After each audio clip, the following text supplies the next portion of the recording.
dokter lulusan luar negeri yang sulit berpraktek di Indonesia.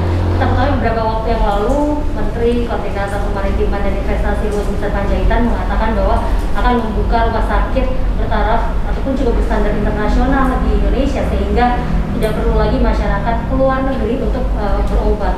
Namun sepertinya dan fakta juga di lapangan, rumitnya birokrasi yang mempersulit dokter lulusan luar negeri untuk berpraktik di Indonesia menjadi masalah terkait hal tersebut. Kita akan berbincang dengan sejumlah narasumber yang berkompeten di bidangnya.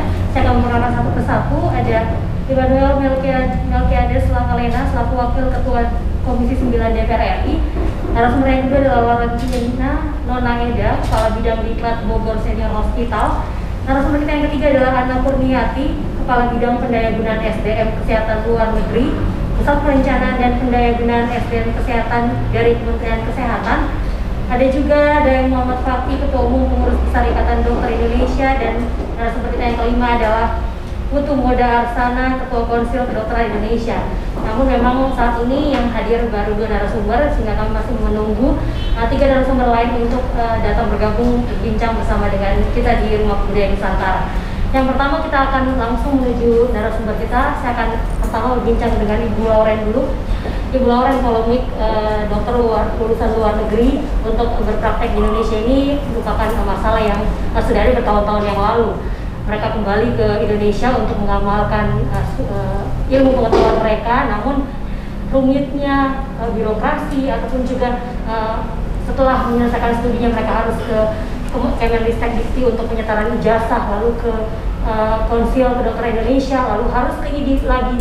Sebenarnya menurut Anda apa yang mempersulit dokter lulusan luar negeri untuk melakukan praktek di Indonesia? Baik, Mbak Ana, kalau menurut saya sebenarnya dipersulit itu tidak, tetapi ada proses yang harus dilalui sesuai dengan standar Indonesia. Jadi setiap dokter baik luar negeri maupun Indonesia itu harus melalui namanya proses uji kompetensi. Sama dengan bidang lain seperti keperawatan, itu harus melalui uji kompetensi. Uji kompetensi itu tujuannya untuk memastikan bahwa kompetensi dokter tersebut sesuai standar, sehingga dalam memberikan pelayanan kepada pasien tidak melanggar baik kode etik maupun yang namanya patient safety, yang dimana di setiap rumah sakit itu sangat memperhatikan keselamatan pasien yang akan berdampak pada pemberi pelayanan itu sendiri. Namun dalam hal ini menariknya adalah saya juga melihat bahwa regulasinya itu sudah baik, hanya dalam prosesnya itu untuk mencapai kompetensi yang diharapkan waktunya itu cukup panjang, 1-2 tahun ya kalau yang saya lihat ya. Jadi mungkin itu ada cara lain yang bisa kita lakukan memperpendek waktu itu, apalagi saat ini adalah pandemi di mana kami di lapangan sangat membutuhkan dokter. Jadi dalam hal ini saya tidak hanya melihat di rumah sakit di sekitar Jakarta ya, tetapi juga rumah sakit di daerah. Jadi rumah sakit di daerah itu di seluruh Indonesia, karena saya sering juga keliling Indonesia, saya melihat bukan hanya saat pandemi, tapi sebelum pandemi juga memang ketersediaan dokter itu minimal. Ya tentu ya banyak alasannya, mungkin akan kita bahas bareng-bareng, bahas sama-sama di sini. Itu. Oke. Baik. Jadi satu lagi mengenai kompetensi, kalau kita menunggu 1-2 tahun itu cukup lama.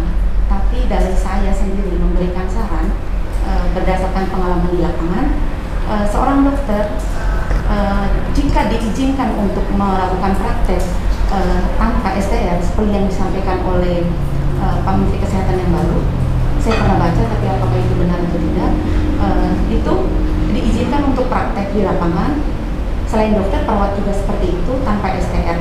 Namun dalam hal ini untuk mencegah terjadinya malpraktek atau kesalahan dalam melakukan tindakan pemberian pelayanan kesehatan, dokter tersebut sebaiknya diberikan satu pembimbing atau instruktur yang mendampingi selama beberapa waktu di awal. Jadi tidak sampai 1-2 tahun, tapi mungkin dalam 3 bulan pertama, sehingga waktu untuk mencapai kompetensi itu bisa minimal.